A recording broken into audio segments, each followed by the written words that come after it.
De 1941 à 1945, l'Union soviétique a utilisé des pistolets simples mais redoutables qui ont joué un rôle crucial dans les combats rapprochés les plus brutaux du front de l'Est.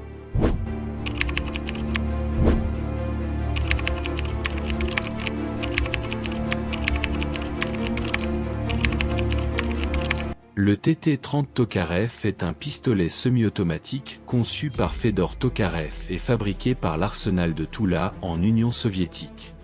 Il fonctionne par recul court et était distribué aux officiers et commandants soviétiques. Les soldats l'appréciaient pour sa puissante balle de 7,62 mm capable de percer les casques légers. Fiable, facile à entretenir et redoutablement puissant, il était une arme de point de confiance sur le front de l'Est meurtrier.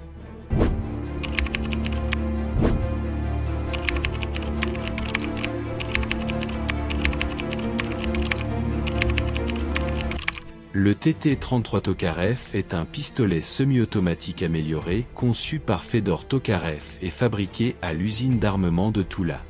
Il remplaça le TT-30 avec des pièces simplifiées pour accélérer la production de masse.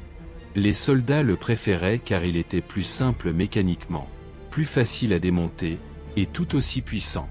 Léger et fiable même par grand froid, le TT-33 devint le pistolet soviétique le plus emblématique de la Seconde Guerre mondiale.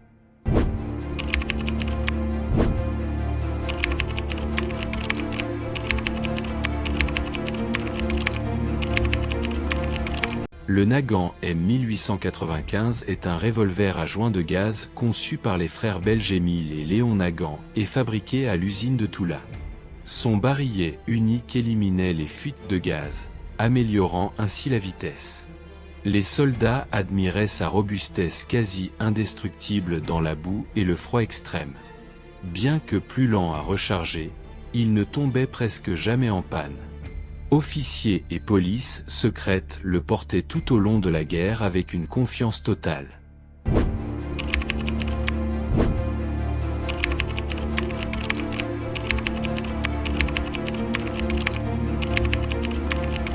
Le Korovin TK est un pistolet de poche semi-automatique compact conçu par Sergueï Korovin et fabriqué à l'usine d'armement de Toula.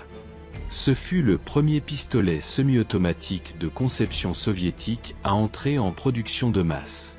Officiers, commissaires politiques et agents du renseignement le portaient discrètement.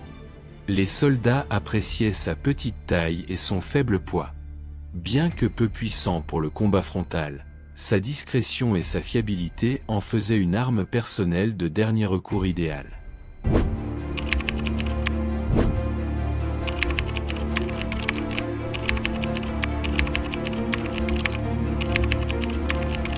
Cette variante de production en temps de guerre du Nagant M1895 était spécifiquement distribuée à la police secrète du NKVD, aux unités de cavalerie et aux officiers de l'arrière.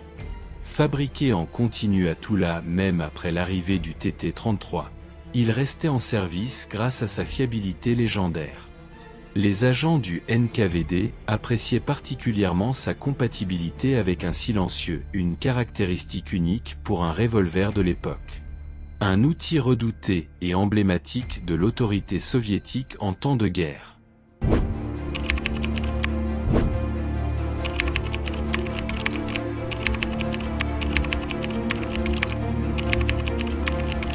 Le Baltier est un pistolet semi-automatique rare développé en Union soviétique pendant la Seconde Guerre mondiale comme arme de production simplifiée en temps de guerre. Conçu pour être fabriqué rapidement avec un minimum de ressources durant les conditions désespérées du siège, il fut produit en très petite quantité. Les soldats et le personnel naval qui le portaient appréciaient sa cartouche compatible Tokarev. Il représente la détermination soviétique d'armer chaque combattant par tous les moyens nécessaires durant les jours les plus sombres de la guerre.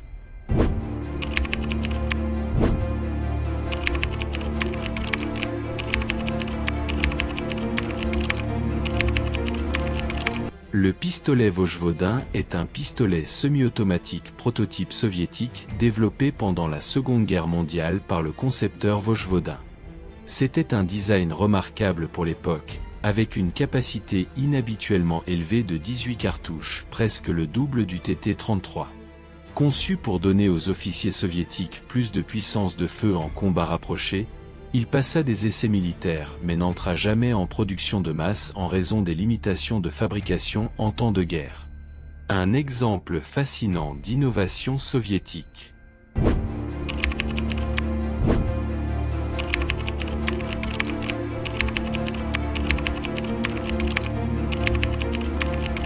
Le pistolet Prilutsky est un prototype semi-automatique soviétique conçu par S. Prilutsky pendant l'entre-deux-guerres comme candidat pour remplacer le revolver Nagant. Il participa aux essais militaires soviétiques contre le TT-30 mais fut devancé par le design supérieur de Tokarev. Malgré sa non-entrée en production de masse, certains exemplaires furent portés par des officiers durant les premières années de la guerre. Les soldats qui l'utilisèrent le trouvèrent confortable et raisonnablement fiable. Il représente un chapitre important dans l'histoire des armes soviétiques.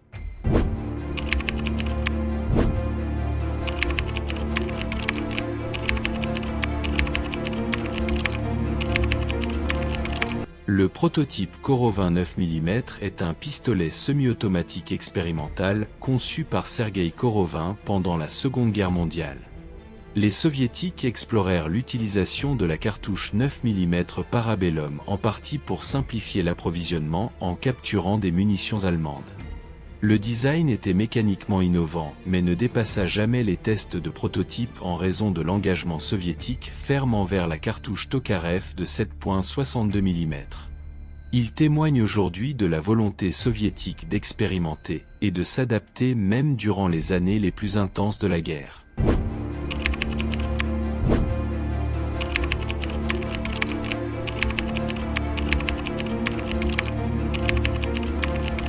Le Browning M1903 est un pistolet semi-automatique belge conçu par John Moses Browning et fabriqué par FNR Stahl.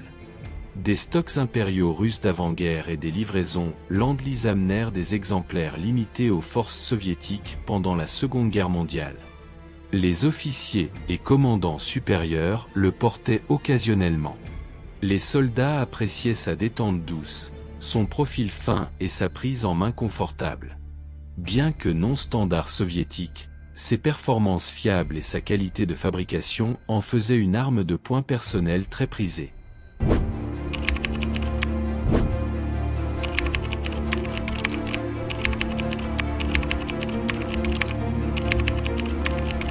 Le Mauser C96 est un pistolet semi-automatique allemand conçu par les frères Federle et fabriqué par Mauser.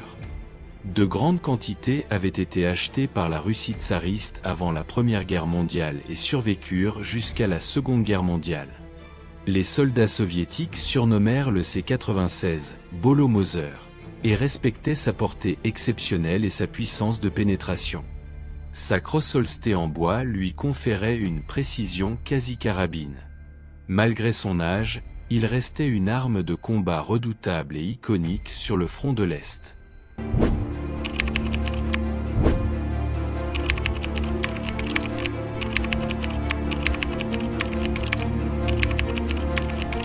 Le Walther P38 est un pistolet semi-automatique allemand conçu et fabriqué par Karl Walther GmbH. Les troupes soviétiques capturèrent de grandes quantités sur les forces allemandes vaincues, notamment après les grands encerclements. Les officiers soviétiques et les partisans portaient volontiers les P38 capturés pour leur excellente ergonomie, leur détente double action et leur puissant 9 mm moderne, précis et facile à utiliser. Tout soldat soviétique qui le portait le considérait comme l'une des meilleures armes de poing de la guerre.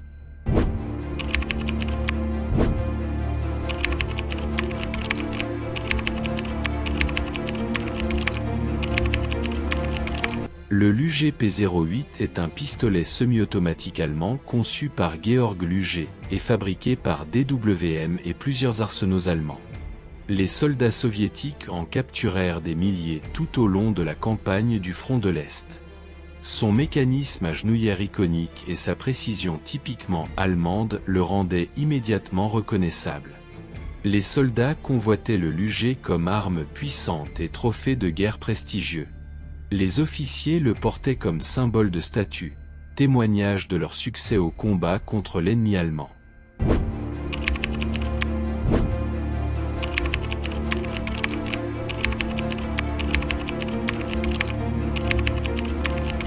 Le Mauser HSC est un pistolet semi-automatique allemand à double action conçu et fabriqué par Mauser. Les forces soviétiques en capturèrent un nombre significatif sur des officiers allemands, pilotes de la Luftwaffe et personnel naval. Son profil élégant et sa détente double action douce en faisaient une arme de port personnel idéale. Les officiers soviétiques et agents du NKVD qui acquirent des HSC capturés appréciaient sa taille compacte, sa discrétion et ses performances fiables. Un pistolet de capture très prisé tout au long de la guerre.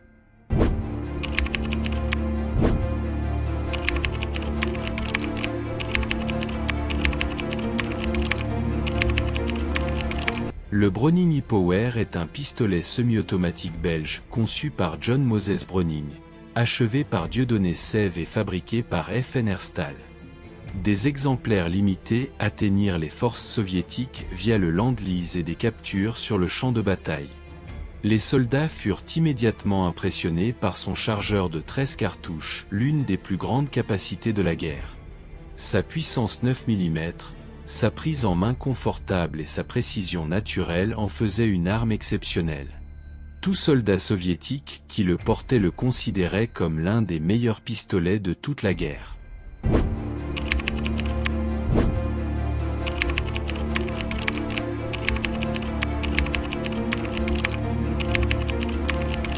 Le Colt M1911 est un pistolet semi-automatique américain conçu par John Moses Browning et fabriqué par Colt. Des milliers furent livrés à l'Union soviétique via le programme Land-Lease. Les soldats soviétiques furent immédiatement impressionnés par sa massive cartouche .45 ACP, l'une des plus puissantes de la guerre. Il frappait fort, stoppait les ennemis rapidement et tombait rarement en panne. Bien que plus lourd que les pistolets soviétiques, les officiers qui reçurent le M1911 le portaient avec fierté, confiants en sa puissance d'arrêt légendaire au combat. Si cette vidéo vous a plu, likez, abonnez-vous et dites-nous en commentaire quel pistolet vous a le plus surpris. On se retrouve dans le prochain épisode, mes amis.